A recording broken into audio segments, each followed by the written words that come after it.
Hello, classmates. In the last lesson, we learned the basic knowledge of high-voltage circuit breakers. Now, let's learn about the principles and structures of high-voltage circuit breakers. Since there are many types of high-voltage circuit breakers, this section will use vacuum circuit breakers and SF6 circuit breakers as examples to explain their principles and structures.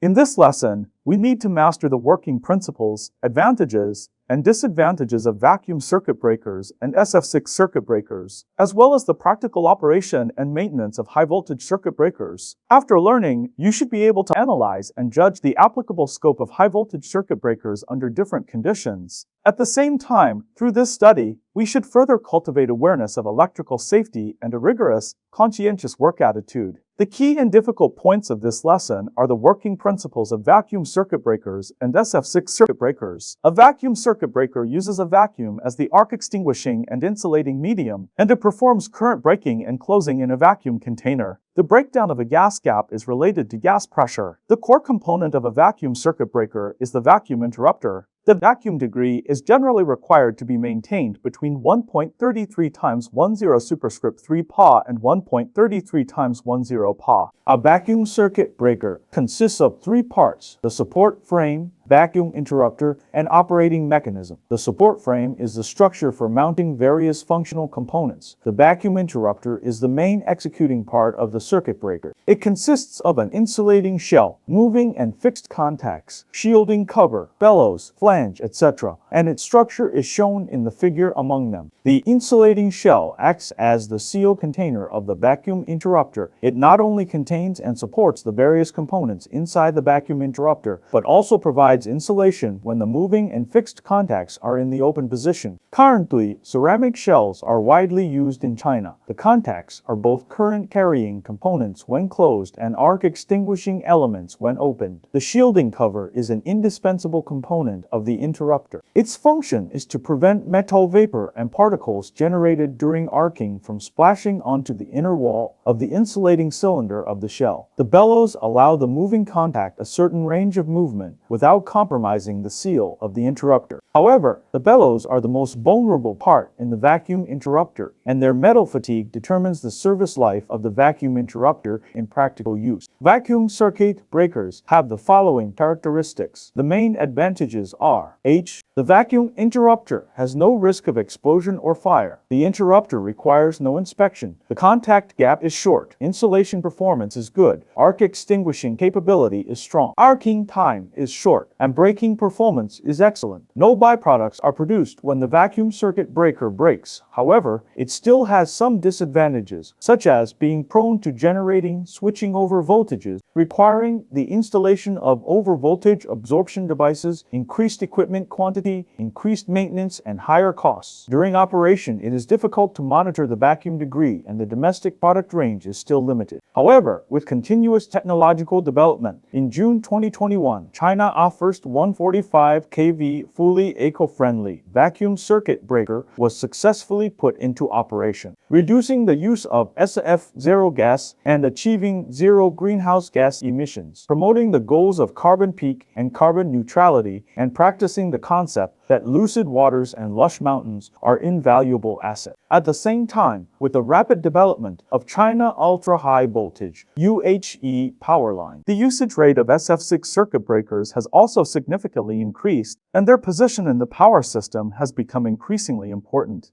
An SF6 circuit breaker uses sulfur hexafluoride gas as the insulating and arc extinguishing medium, making it an oil-free switching device.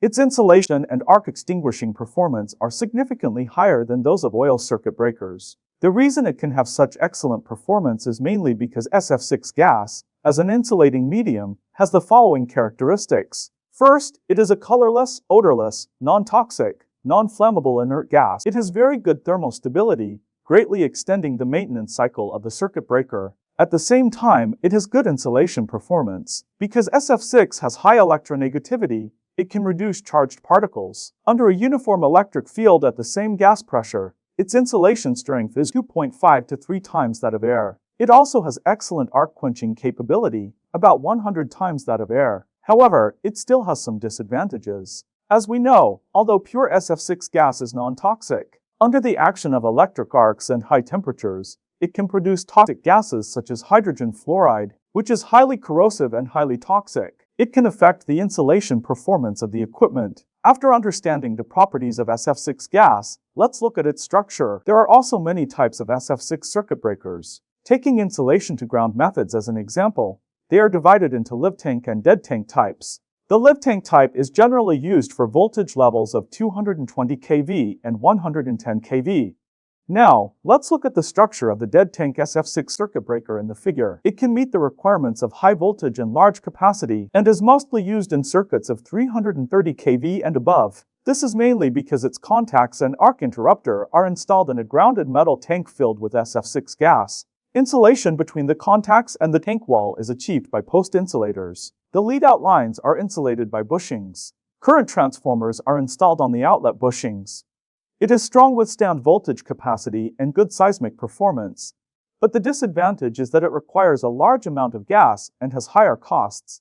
Since everyone has now learned about the classification, structure, and principles of high-voltage circuit breakers through examples, what other issues need attention in actual production processes? Next, let's learn about the precautions in the operation and maintenance of high-voltage circuit breakers. During the operation of the power system, high-voltage circuit breakers are operated relatively frequently. To ensure their safe and reliable operation, several requirements must be met. First, during normal operation, the maximum working voltage, working current, and breaking current of the circuit breaker must not exceed their rated value. Second, before operating the circuit breaker, check that its operating power supply is complete and reliable. The air pressure of gas-operated circuit breakers is normal. The oil pressure of hydraulic-operated circuit breaker. The energy storage of spring-operated circuit breakers and the closing power supply and remote operation power supply of electromagnetic-operated circuit breakers are all reliable. Third, clarify the allowed number of opening and closing operations of the circuit breaker to ensure a certain service life. Under normal circumstances, the allowed number of no-load opening and closing operations is between 1,000 and 2,000 times. To avoid frequent maintenance, the circuit breaker should have sufficient electrical life. The allowed number of consecutive opening and closing operations under short circuit current or load current. Fourth, it is prohibited to put into operation a circuit breaker that has defects, such as refusal to open, lack of oil, oil leakage, or gas leakage. Fifth, when using vacuum circuit breakers, ensure the vacuum degree is within the allowable adjustment range. If it exceeds the allowable value, take measures to adjust it in time, otherwise, stop operating the circuit breaker. At the same time, classmates must always remember that under the following circumstances, circuit breakers are not allowed to be put into operation. First, it is strictly forbidden to put into operation a circuit breaker that does not meet reliability requirements. Second, it is strictly forbidden to put into operation an unqualified circuit breaker, such as one with severe oil leakage, gas leakage, very poor insulation performance of the insulating medium. Special attention must be paid to issues such as operating speed and unsatisfactory trips or closing times. During the operation of the circuit breaker, the duty personnel must inspect it according to the on-site inspection regulations. To promptly identify abnormalities, taking vacuum circuit breakers as an example, during inspection, attention should be paid to whether the opening or closing position indicator is correct, whether the display on the background monitoring system corresponds to the actual on-site position, whether the post insulators have cracks or damage, whether the surface is smooth, whether the circuit breaker body has any abnormal odors or sound, whether the vacuum circuit breaker has discoloration, discharge, or noise, whether the vacuum tube is damaged or cracked, and whether the grounding is good, among other items. Classmates, inspection and patrol are one of the important components of operation and maintenance work, and one of the important measures to ensure the safe operation of grid equipment. High-voltage circuit breakers are core switching devices in the power system. Only by mastering the principles, understanding the structures, and combining them with actual production requirements, keeping safety awareness in mind at all times, and doing a good job in daily inspection and patrol, can we ensure the safe operation of high-voltage circuit breakers in power plants and substations. Finally, please think about the following 2 questions as homework for this lesson. This lesson ends here. Thank you, everyone. Goodbye.